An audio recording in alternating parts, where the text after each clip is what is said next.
할렐루야. 우리 옆에 있는 분들과 인사하시기 바랍니다. 사랑합니다. 감사합니다. 장로님 사랑합니다. 우리 권사님도 사랑합니다. 이렇게 좀 회복이 많이 되셨나요? 네, 조금. 기도는 빨리 회복하게 되려고 그러는데 조금씩 회복시키는 하나님의 뜻이 있을 줄 압니다. 감사합니다. 다시 한번 얼굴을 마주 보면서 사랑합니다 하고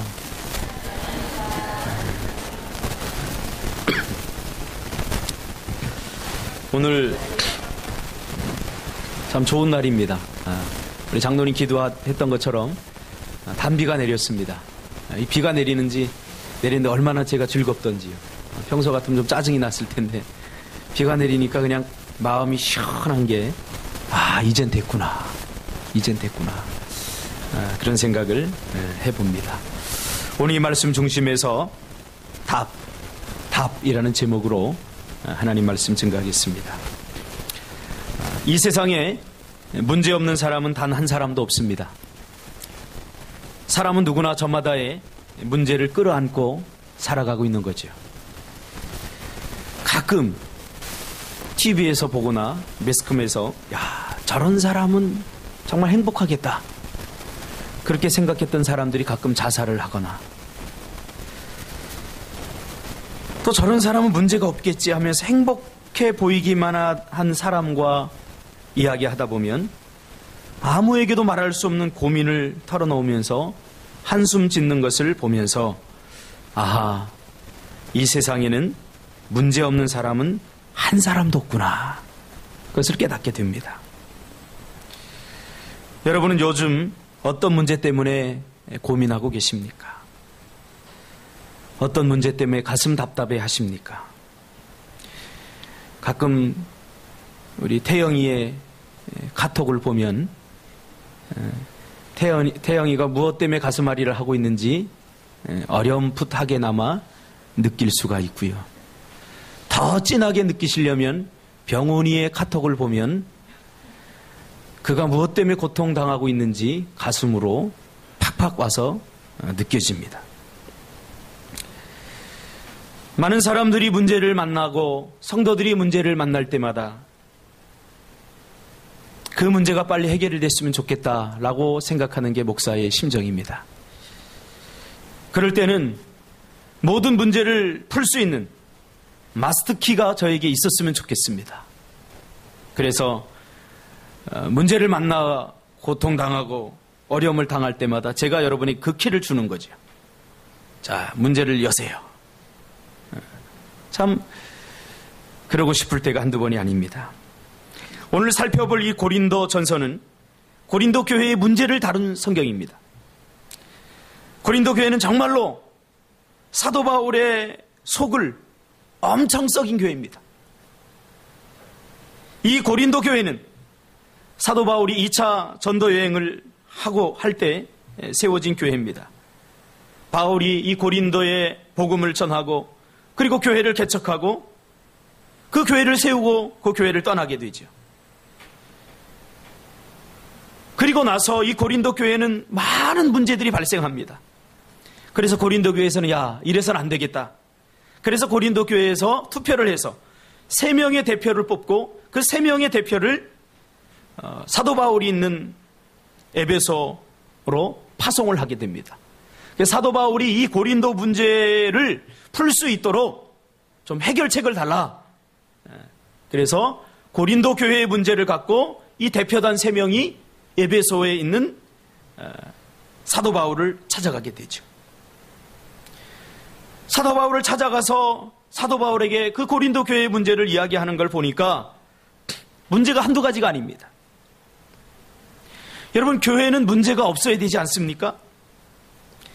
예수 믿는 사람들, 회심한 사람들, 거룩한 사람들, 예수님을 닮은 사람들이 모여있는 교회가 문제가 없어야 되는데 보니까 그 우리가 닮고 싶어하는 초대교회, 심지어 이 고린도 교회도 문제가 얼마나 많은지 몰라요. 왜 그럴까요? 고린도 교회 문제는 사실 고린도 교회를 구성하고 있는 고린도 교회 성도들이 문제입니다. 고린도 교회 성도 한 사람 한 사람의 삶의 문제, 인격의 문제, 윤리의 문제들이 교회 공동체라고 하는 공동체를 구성해서 같이 함께 신앙생활을 하다 보니까 그들의 개인적인 인격과 윤리와 신앙과 삶의 문제들이 고스란히 교회 안으로 들어오게 되었다는 것입니다.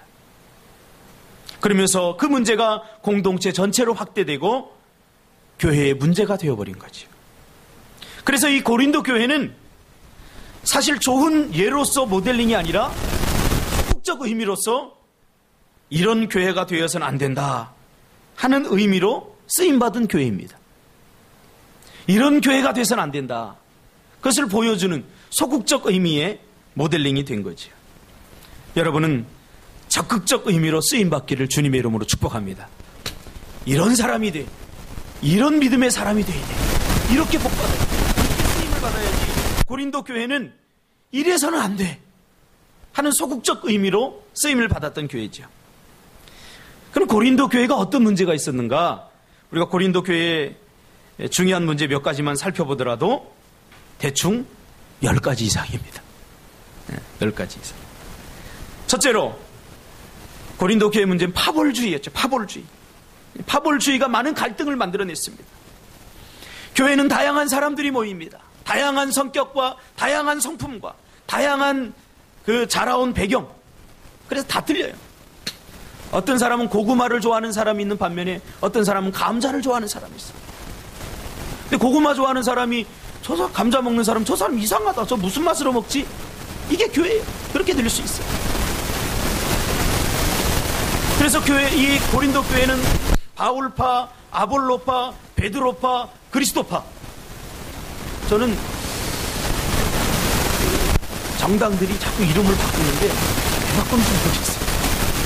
그 사람이 그 사람인데 자꾸 뭐 세신 그러면 이름을 바꾸는데 하는 짓은 다 똑같아요. 뭐가 달라지는지 잘 모르겠어요.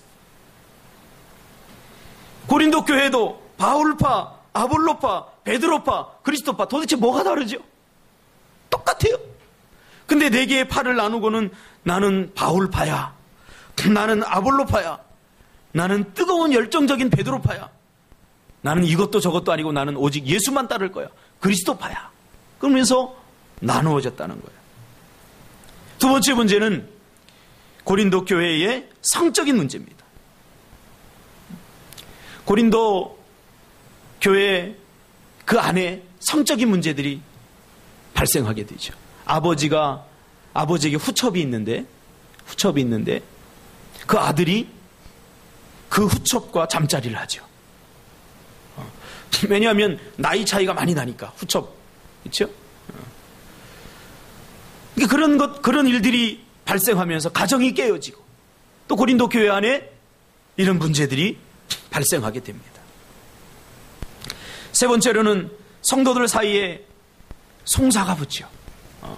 성도들 간에 뭐 돈을 빌려주거나 아니면 어떤 이권 때문에 의견이 맞지 않으니까 서로 그들의 문제를 가지고 세상의 재판을 받으러 가는 거죠. 소송이 막 성도들 간에 붙어버립니다. 그러니까 세상의 모습을 그대로 교회로 옮겨온 거나 마찬가지예요. 교회는 뭔가 달라야 되는데. 네 번째로는 결혼을 하는 것이 옳은 것인지 신학적으로, 결혼을 안 하는 것이 옳은 것인지. 바울파들은 바울 선생님처럼 주를 위해서 살아야 되는 결혼을 하지 말아야 된다라고 주장하고, 그래서 결혼하는 사람들 보면 저 사람들 뭔가 신앙이 잘못됐어요. 손가락질하고 정죄하고 비난하고. 아니다. 결혼은 하나님께서 만든 제도다. 그러니까 우리가 결혼해야 된다. 이렇게 주장하는 사람들도 있고. 그러니까 아수라장입니다. 더 나아가서는 사도 바울의 마음을 가장 아프게 했던 것은 사도 바울의 사도직에 대해서 시비를 겁니다. 사도 바울이 자신은 사도라고 하는데 사실은 사도가 아니다. 그래서 고린도 전서와 고린도 후서를 쓰기 전에 그 중간에 사도 바울이 쓴 또 다른 하나의 편지가 있습니다. 그건 성경이 아니지만 눈물로 쓴 편지가 있어요. 그래서 디도에 의해서 그것이 전달이 되어지는데 그 내용이 어떤 내용인지는 몰라요. 그러나 그 전승자들에 의하면 그가 눈물로 썼다라고 말합니다. 가슴을 찢으며 썼다고 말합니다. 그러니까 생각해 보세요.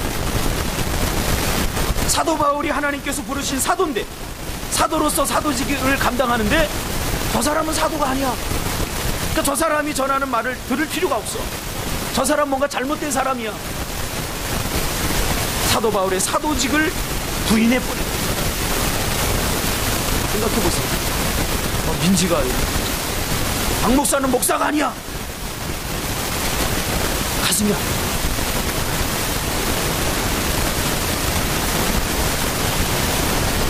여섯 번째로, 주일날 예배 시간에 여인들이 머리에 수건을 쓰는 문제로 말씀이 있습니다. 어떤 사람은 써야 된다. 여러분 가톨릭에서는 아직도 쓰잖아요. 머리에다가 수건을 써. 어떤 사람은 안 써도 된다 이제는. 그러니까 어느 것도 하나 해결이 안 되고 계속 사사건건 계속해서 문제만 생기는 거예요. 주일에 행하는 일찬에 문제가 생깁니다.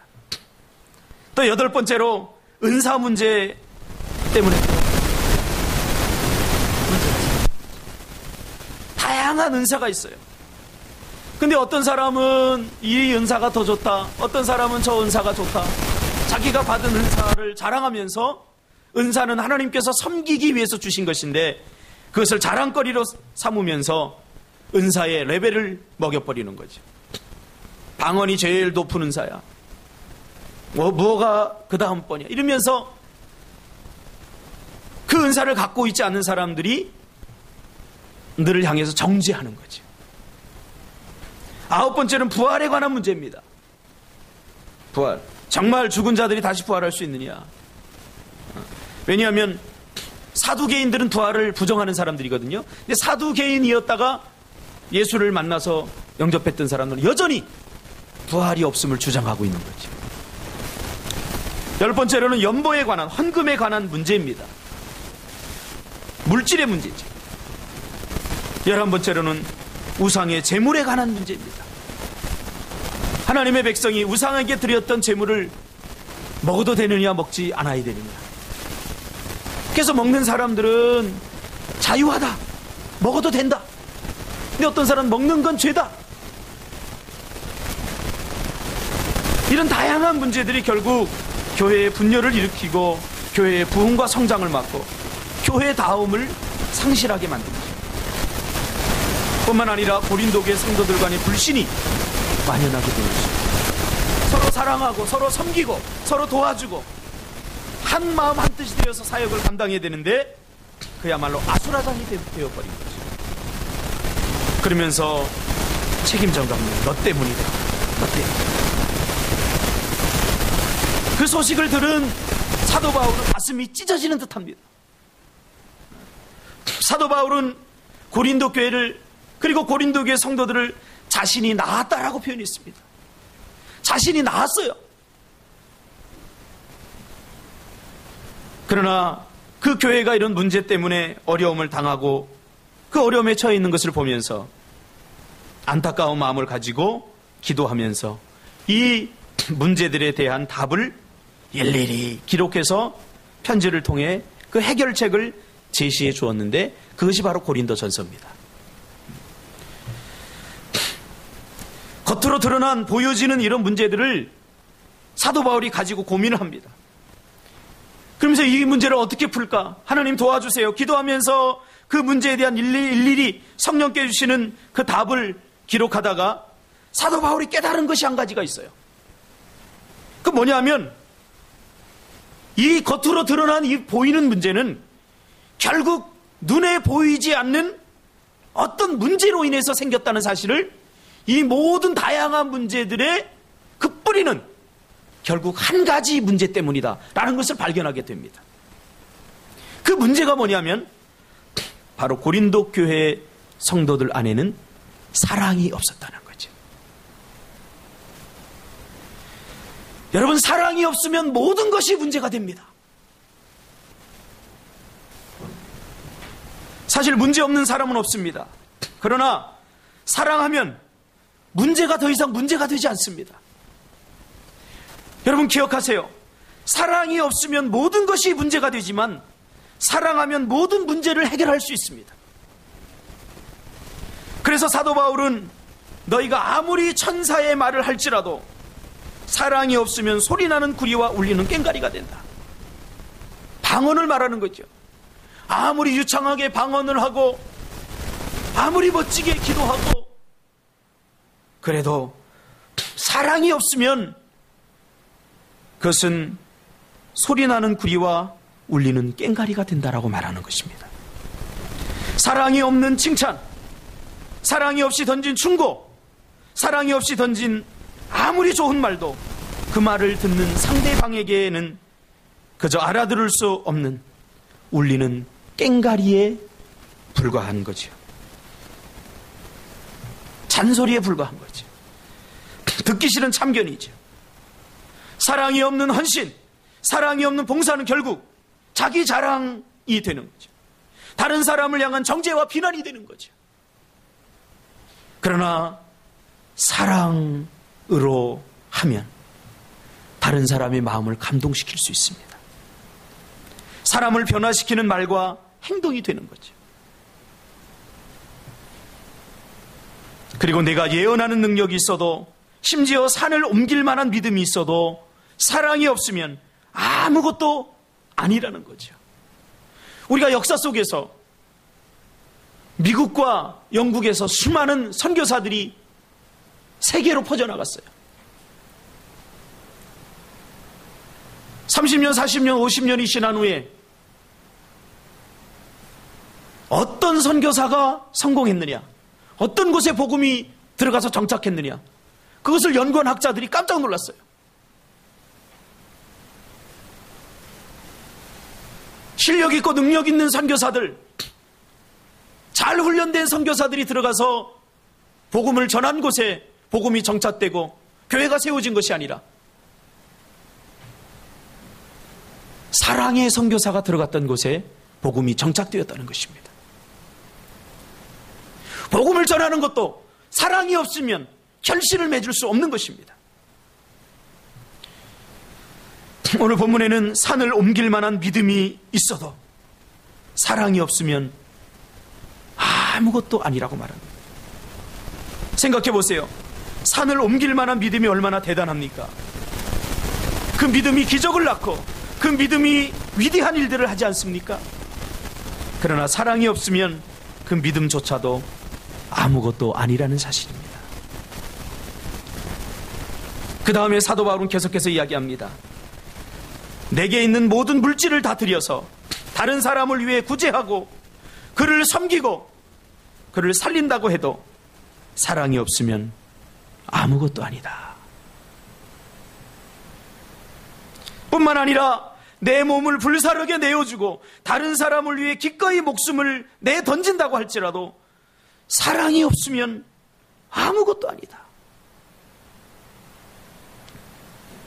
이 말을 종합해 보면 사랑이 없으면 모든 것이 전부 문제가 된다는 거죠. 그러나 사랑이 있으면 모든 문제는 어떤 문제든 그것이 다 해결이 됩니다. 사랑은 우리 인생에서 발생하는 모든 문제를 해결하는 마스터키가 되는 겁니다. 하나님이 우리에게만 주신 마스터키입니다. 사랑하면 못생겨도 잘산 게 보입니다. 그렇죠? 저희 친구 중에 못생긴 친구가 있었어요. 친구들이 다 걱정했어요. 저는 키 작아서 어떻게 결혼할까 걱정하고 저희들. 친구는 정말 진짜 못생겼어요. 뭐 태안이 눈 작다고 그러는데 그 친구에 보면 너는 독수리 눈이야. 눈이 이렇게 되고 코도 그냥 이렇게 되고 어떻게 목회를 할까 다 걱정. 목회는 둘째치고 어떻게 결혼을 할까. 근데 결혼을 했어요. 그 사모님을 일전에 봤는데 목사님들 다 모인 그때 전도사 때인데 모인 자리에서 뭐라고 그러냐면 우리 전도사님이 제일 잘생겼네 여기 보니까. 마음속에서 무슨 생각이, 눈이 삐었구나 그런 생각이 나오는데 그런 말을 못하고, 누가 보더라도 못생겼는데 그 사모님도 이뻐요, 학벌도 좋아요. 근데 그 전도사님한테 필이 꽂혀갖고 그 작은 눈이 이뻐 보인다는 거예요. 그 납작한 코가 잘생겨 보인다. 그러니 말릴 수가 없어. 야, 사랑이 만든 기적이구나. 사랑하면 작은 눈이 문제가 되지 않습니다. 사랑하면 저 코에서 어떻게 숨을 쉴까? 그 정도 납작한 코도 문제가 절대 되지 않습니다. 제가 알고 있는 어떤 사람은 전과 육범인데 부끄러운 과거, 그러나 과거를 묻지 않고 결혼하더라고요. 사랑하니까. 사랑하면 과거가 문제가 되지 않습니다. 사랑하면 눈에 콩깍지가 쓰여서 모든 것이 아름답게 보입니다. 그리고 긍정적으로 보입니다. 그래서 사도 바울은 은사에 대한 문제를 다루고 은사에 대한 이야기를 하다가 사랑 이야기에 빠져버립니다. 아하, 이 해결책의 가장 그 중심 뿌리에는 바로 사랑 없습니다. 사랑하는 해결책, 사랑이 해결책입니다. 우리 인간에게 도저히 해결할 수 없는 죄의 문제가 우리 인간을 괴롭히고 우리를 고통스럽게 할 때 이 죄의 문제가 어떻게 해결됐습니까? 하나님의 사랑으로 해결됐습니다. 요한복음 3장 16절에 보니까 하나님이 세상을 이처럼 사랑하사 독생자를 주셨으니 이는 그를 믿는 자마다 멸망하지 않고 영생을 얻게 하려 하심이라. 할렐루야. 죄의 문제가 사랑으로 해결됐어요. 한 방으로 해결됐어요. 사랑하니까 해결됩니다. 하나님이 죄인인 우리를 사랑하니까 인생의 문제가 해결됐다. 도저히 용서받을 수 없는 죄의 문제도 해결되어 버리는 거죠. 한 교회에 과거에 문제가 많았던 여인이 왔습니다. 그 여인 때문에 시간이 흐르면서 교회에 문제가 생깁니다. 아무도 그와 가까이 하지 않습니다. 당회가 모여서 이 문제를 어떻게 할까? 그 여인을 교회에서 내버리고 다른 곳으로 주어집니다. 그것을 지켜보는 목사는 가슴이 아픕니다. 아무리 해도 해결책이 나오지 않습니다. 성도들 앞에 이야기합니다. 이 문제의 해결책은 단 한 가지입니다. 우리 아무것도 묻지 말고 그 여인을 사랑해 줍시다. 사랑하면 해결되는 거예요. 사랑 안 하니까 그 여인의 과거를 붙잡고 늘어지는 거예요. 그가 과거에 창녀였다. 그가 과거에 누구의 집도 파탄냈다. 사랑이 없으니까 모든 것이 문제가 되어버리지만 사랑하니까 용서가 되고 사랑하니까 해결이 되더란 말이에요. 그래서 베드로 사도는 베드로전서 4장 8절에 무엇보다도 뜨겁게 서로 사랑할지니 사랑은 허다한 죄를 덮느니라. 교회가 가져야 될 가장 중요한 것, 성도가 가져야 될 가장 중요한 것은 사랑입니다. 여러분이 저를 사랑하면 설교에도 은혜를 받을 줄 믿습니다. 사랑하면 받게 되는 거예요. 사랑하면. 제 친구 목사 그런 얘기를 합니다. 우리나라에서 유명한 목사님 교회의 부교육자로 있었는데 그분의 설교는 달변입니다. 많은 성도들이 그 설교에 감동합니다. 그러나 그 목사님의 실체를 아는 교육자의 입장에서는 그 목사님의 설교하는 데가 죽겠는 거예요. 일주일에 한 번 보니까 목사님 성도들은 멋지게 보이는데 늘 함께하는 그 부교육자들은 그 목사님의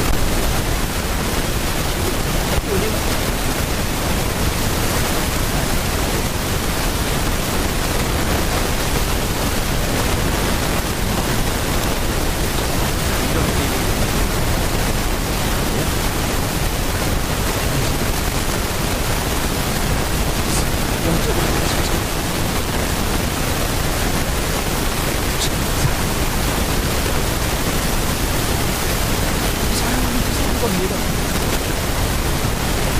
첫 번째 했던 말, 사랑하니까.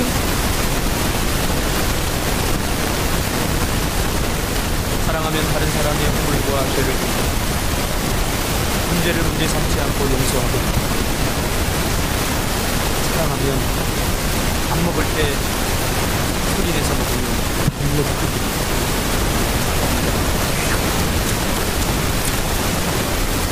사랑하니까 막 식욕이 돋아. 그러나 사랑이 식으면 그만 쩝쩝하는 거 없어.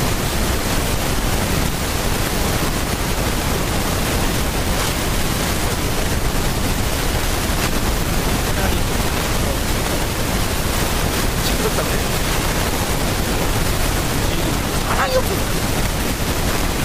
나는 저 태안이의 쩝쩝거리는 소리가 막 식욕을 돋고 막 활력이 있어.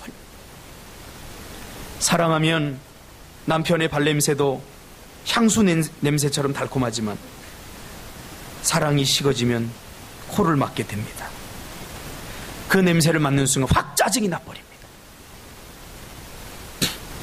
양숙씨, 종갑씨의 발냄새가 향수처럼 그렇게 느껴지나요? 네, 감사합니다. 그렇게 느껴져요. 친구 목사 아들이 학교를 가기 싫어서 정말 힘들었다고 합니다. 사춘기에 접어들면서 중학교에 들어갔는데 매일 학교 갔다 왔는데 학교 가기 싫어. 아침에 학교 가기 싫어서 그 깨우는 게 그 사모님의 스트레스, 하루 종일 스트레스. 기도해도 이 아들은 변화되지 않아. 근데 어느 날 이 녀석이 새벽 기도 갔다 오면 막 일어나서 씻고 양치질을 하고 밥 딱 차려 먹고 엄마 아빠 학교 다녀오겠습니다. 씩씩하게 나가는 거야. 야, 하나님께서 응답해 주신 모양이다. 너무너무 좋아가지고 한참 지난 후에 물어봤다는 거야. 야, 너 어떻게 해서 그렇게 변했냐? 그랬더니 엄마가 너를 위해서 얼마나 많이 기도했는지 몰라. 기도해주고 생색내지 않아야 되는데 엄마 아빠 얼마나 기도한지 몰라. 그래서 네가 변한 거야. 그렇게 얘기하니까 말도 안 되는 소리 하고 있는 거야. 내가 왜 변했는지 아세요? 어느 날 학교에서 있는데 남녀공학인데 여자 하나가 쪽지를 하나 딱. 친구야, 나 너 사랑해. 아, 그거 프로포즈 받는 순간 가슴이 뛰기 시작하고 이제 새로운 세상이 열린 거예요. 자기가 평소에 짝사랑하던 아이인데 사랑 고백을 받았어요. 오늘 어디서 버스 같이 타고 학교 가자. 그러니까 그 시간에 맞추느라고 아무리 깨워도 안 일어나더니 그 여자친구가 몇 시에 버스 정류장에 만나자. 그러니까 새벽부터 일어나서 준비를 하고 머리 싹싹 빗고 스프레이 쫙 뿌리고 가는 거예요. 근데 문제가 생겼어. 이 여자친구는 공부를 잘해서 일찍 가서 공부하는 습관이 있는데 이 친구는 일찍 갔는데 할 게 없어요. 그러니까 여자친구 보는 낙으로 갔는데 여자친구 보는 것도 하루 이틀이죠. 그렇게 일찍 갔는데 처음에는 잠잤대요. 근데 시간이 흐르다 보니까 잠도 안 와. 그러다 보니까 에라씨 모르겠다. 공부나 해보자. 그리고 공부를 조금 하기 시작했어요. 그러니까 새벽에 공부하니까 얼마나 잘 돼요. 그 시험 봤는데 성적이 오르는 거예요. 그 전까지 자기가 돌대가리인 줄 알았는데 공부하니까 잘 되는 거예요. 그래서 성적도 쑥쑥 오르고. 그래서 내가 변한 거야. 착각하지 마, 엄마 아빠. 그러더라니까. 뭐가 바뀌었습니까? 엄마의 잔소리가 바꾼 거 아닙니다. 사랑이 바꾼 거예요. 사랑. 간단합니다. 사랑하시기를 바랍니다. 여러분의 남편을 사랑하십시오. 여러분의 아내를 사랑하십시오. 보통 결혼 생활 10년, 20년 하면은 포기하고 살지 않습니까? 하나님의 백성들은 그래서는 안 돼요. 김종환이가 그런 노래 했잖아요. 하루를 살아도 행복할 수 있다면 나는 그 길을 택하고 싶어. 하나님의 백성은 하루를 살아도 행복하게 살아야 돼요. 이 남편이 가능성이 없어, 이 여자가 가능성이 없어도 끝까지 기도하고 끝까지 사랑하시길 바랍니다.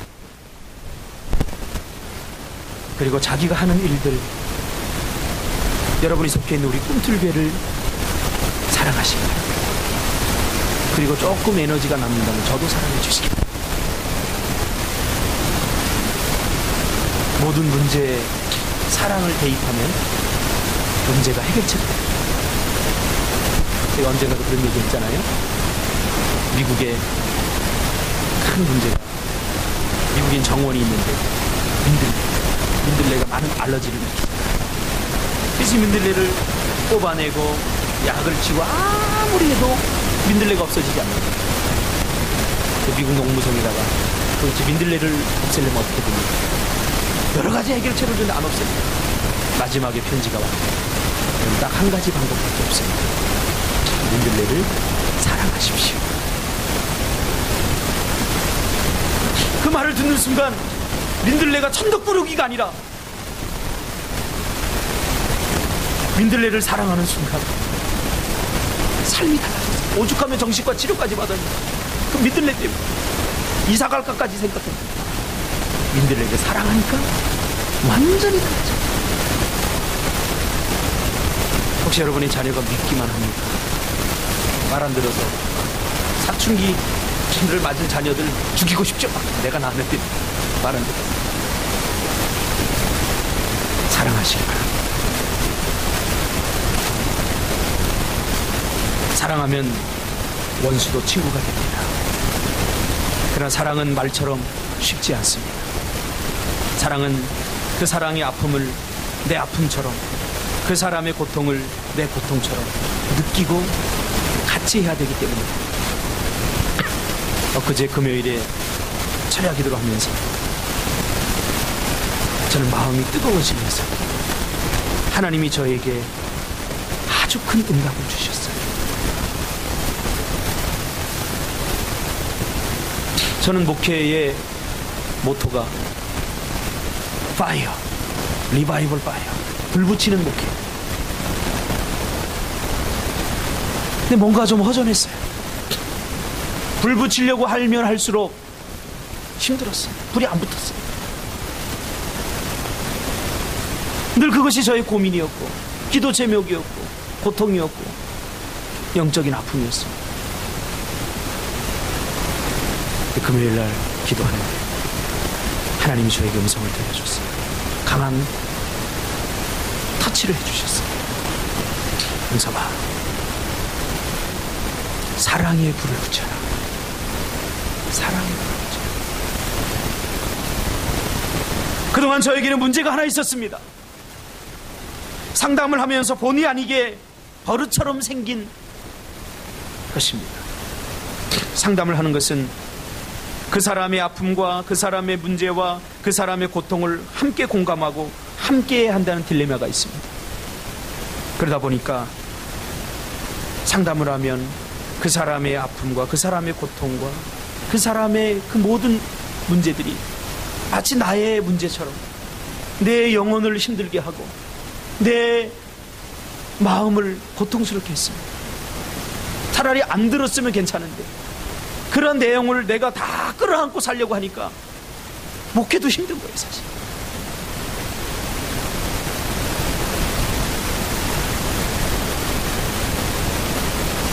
그러다 보니까 마음도 쉽게 지치고 영적으로도 무거웠어요. 그러다 보니까 육체적으로도 피곤해. 아무것도 안 했는데 상담 1시간 하고 나면 그냥 자고 싶어요. 왜 그래요? 그 사람의 문제를 내가 끌어안기 때문에 그래요. 그 사람의 아픔과 고통을 내가 끌어안기 때문에 그래요. 그렇게 10년 정도 상담을 하다 보니까 한 가지 꾀가 생겼어요. 제가 특별히 목회를 하면서 생긴 꾀인데, 그 사람들을 있는 그대로 그 문제를 내가 끌어안으니까 너무 고통스럽고 힘들다. 그 사람들의 문제를 이성적으로만 받아들이자. 이성적으로. 정신과 의사들이 그러잖아요. 이성적으로만 받아들이잖아요. 함께 공감해주고 함께 울어주기보다는 문제를 정확히 분석해서 약을 처방하고 놀이치료사를 하게 연결시켜주고 다른 세라피를 하는 거죠. 그러나 상담자는 틀려요. 얼마나 힘들까, 얼마나 고통스러울까 마음으로, 영혼으로 느끼지 말고 그냥 이성적으로만 공감하자. 그래야 내가 살 것 같다. 그러다 보니 이런 것들이 습관이 되어버려서 나도 모르게 목회를 해야 되는데 성도들의 문제를 마음으로 느끼고 마음으로 아파하고 영혼으로 공감하기보다는 습관적으로, 이성적으로 문제를 분석하고 이성적으로 반응하게 되었다. 그 사람이 얼마나 힘들고 어려운지 알아요. 그러나 머리로만 하는 거죠. 습관적으로 이성적이 되어버린 거죠. 목회자는 성도의 그 아픔을 내어 온 가슴으로 끌어안고 울어야 되는데 상담에서 온 습관들이 자연히 이성적으로만 바라보게 된 거지. 성도가 고통을 당하면 눈물 대신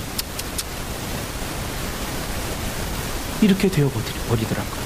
그런 나 자신을 발견하게 돼요. 예수님은 우리의 모든 아픔과 고통과 질고를 겪기 위해서 친히 인간의 몸을 입고 오셔서 친히 우리의 아픔과 우리의 고통과 우리의 고난 속으로 예수님은 뛰어들어오셨는데 나는 너무 감당하기 힘들었습니다. 많은 사람들이 나에게 쏟아놓고 간 문제들이 이제는 나의 문제가 되었고 나의 고민이 되어서 목회를 활력 있게 하고 싶은데 그게 좀 힘들었어요. 그래서 나도 모르게 마음에 이성이라는 벽을 쌓아보고 싶어요. 아무리 슬퍼도 슬퍼하지 말자. 아무리 그 사람이 힘들어도 이성적으로 받아들이자. 이렇게 습관이 되다 보니까 성도들을 대하면서도 자연스럽게 그런 것들이 묻어나요. 그래서 십자가의 정신은 뭐지? 십자가의 정신은 너의 아픔과 너의 고통을 내가 기꺼이 짊어지고 가는 것. 그것이 사랑이에요. 그런데 하나님께서 이제는 불을 붙이는 건 됐습니다. 사랑의 불을 붙이라 라고 금요일날 저에게 하나님께서 응답을 주십니다. 가슴에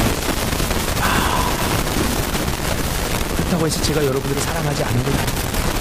여러분 얼마나 사랑해요. 하나님이 저에게 주신 답이었습니다. 사랑은 다른 사람의 고통을, 다른 사람의 아픔을 온몸으로 함께하고 느끼는 것입니다. 하나님 앞에 그렇게 이야기했습니다. 내가 아무리 힘들어도 이제 그 고통을 내가 끌어안겠습니다. 그 아픔을 내가 이제 미숙하지만 끌어안겠습니다. 또 어떤 시인이 그렇게 했더라고요. 사랑하다 죽어버려라. 하나님 앞에 금요일날 그렇게 기도했어요. 사랑하다가 죽어버리겠습니다. 하나님이 그랬죠.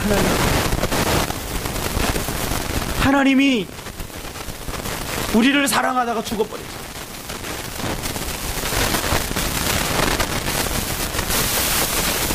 사랑하면 기꺼이 그 사람의 아픔과 그 사람의 고통을 온몸으로 끌어안고 사랑이 없으면 사람은 잔인해집니다. 다른 사람의 고통과 아픔을 보고 쾌감을 느끼고 다른 사람의 힘듦을 뻔히 볼면서 즐깁니다. 왜 그래요? 사랑이 없기 때문에. 영혼아, 사랑해. 전해지니? 안 전해지니? 그렇지만 사랑. 언젠가는 전해집니다. 우리 옆에 있는 사람 한번 사랑이 전해지도록 안아주면서 사랑하는 바라겠습니다.